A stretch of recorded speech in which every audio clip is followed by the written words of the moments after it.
আসসালামু আলাইকুম এভরিওয়ান, নতুন আরেকটি ভিডিওতে আপনাদের স্বাগতম। আজকে আমরা শিখব টেন্স সম্পর্কে। খুব সহজ করে আমি আপনাদের দেখিয়ে দিব টেন্সের নিয়মগুলো, একদম বেসিক থেকে।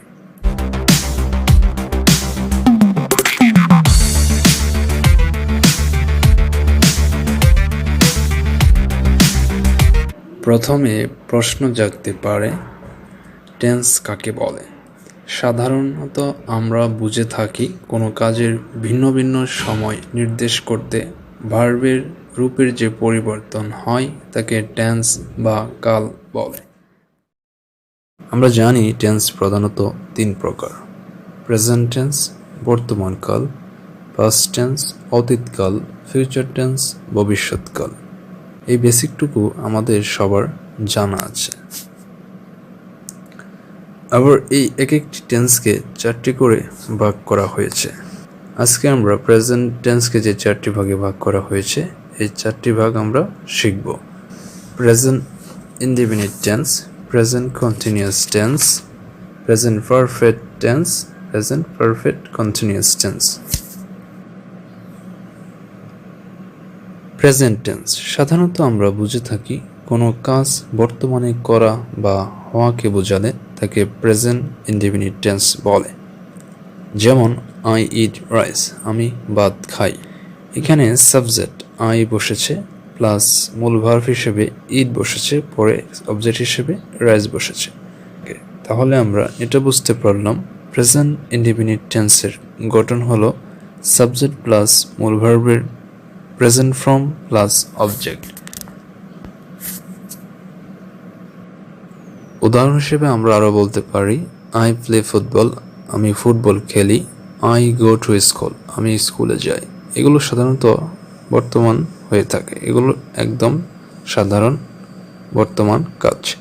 আরেকটি বিষয় আমাদের জানা থাকা ভালো, যেসব কাজ মাঝে মাঝে সর্বদাই বারবার হয় অথবা চিরন্তন সত্য প্রকাশ করতে বা ঐতিহাসিক সত্য প্রকাশ করতে আমরা প্রেজেন্ট ইনডেফিনিট টেন্স ব্যবহার করব। যেমন হি সামটাইম কামস হিয়ার, সে মাঝে মাঝে এখানে আসে। এখানে কামসের সাথে এস যোগ হয়েছে। এটা যোগ হওয়ার কারণ হচ্ছে আমরা জানি যখন subject third person singular number হয় তখন ভার্বের সাথে এস বাই এস যোগ করতে হয়। উদাহরণ হিসেবে আমরা আরও বলতে পারি every morning he takes a walk, প্রতিদিন সকালে তিনি হাঁটেন।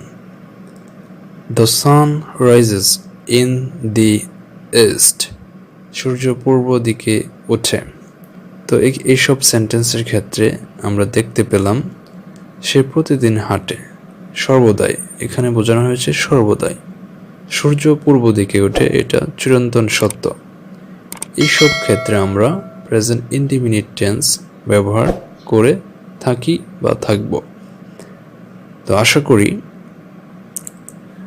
আমরা কথা বলার সময় অবশ্যই মনে রাখব বর্তমান কাজগুলো ইংরেজি বলতে কি গঠনে হবে।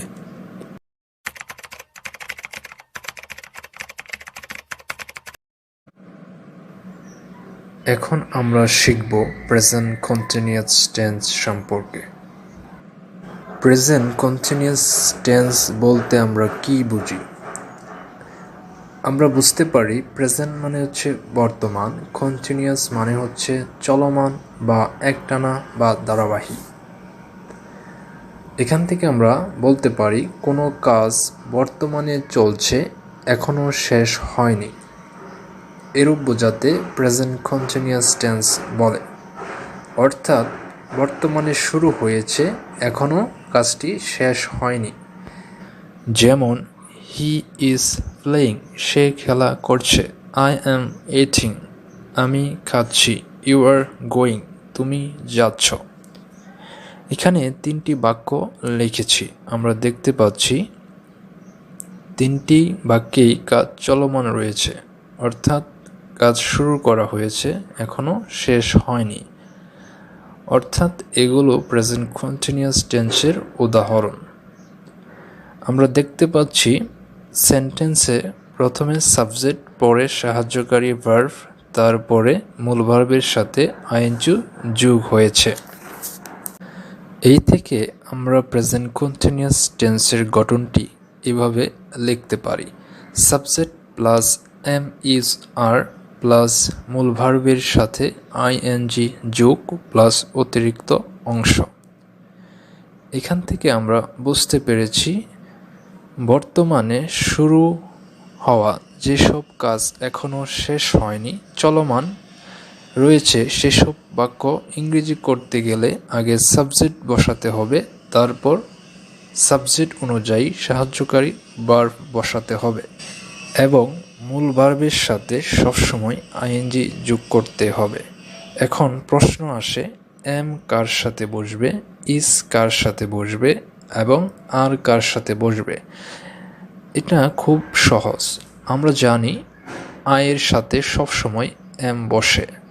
সাবজেক্ট থার্ড পারসন সিঙ্গুলার হলে এর সাথে ইজ বসে। সাবজেক্ট থার্ড পারসন প্লুরাল হলে এর সাথে আর বসে।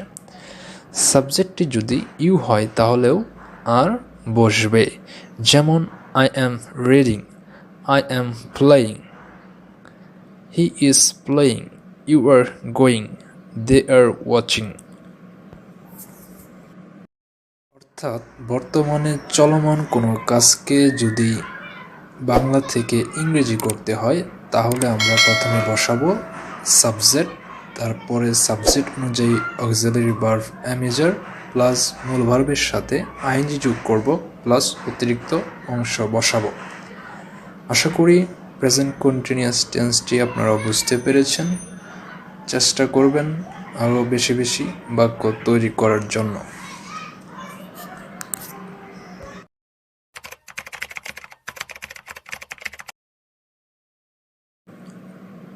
এখন আমরা শিখব প্রেজেন্ট পারফেক্ট টেন্স। খুব সহজ করে বলতে গেলে কোনো কাজ এইমাত্র শেষ হয়েছে তাকে প্রেজেন্ট পারফেক্ট টেন্স বলে। যেমন আমি ভাত খেয়েছি, আই হ্যাভ ইটেন রাইস। এখানে ভাত খাওয়ার কাজটি কেবল মাত্র হয়েছে, বেশিক্ষণ হয়নি। খুব সহজ করে মনে রাখার উপায় হলো কোনো কাজ কিছুক্ষণ আগে বা কেবলমাত্র শেষ হয়েছে তাকেই প্রেজেন্ট পারফেক্ট টেন্স বলে। অর্থাৎ গঠনটি আমরা লিখতে পারি subject plus have, has plus মূল ভার্বের first participle form plus extension. অতএব সাবজেক্ট বসাবো, সাবজেক্ট অনুযায়ী হ্যাভ বা হ্যাজ বসাবো প্লাস ভার্বের V3 বসাবো প্লাস অতিরিক্ত অংশ। আশা করি বুঝতে পেরেছেন। আপনারা নিজে নিজে চেষ্টা করেন সেন্টেন্স তৈরি করার জন্য।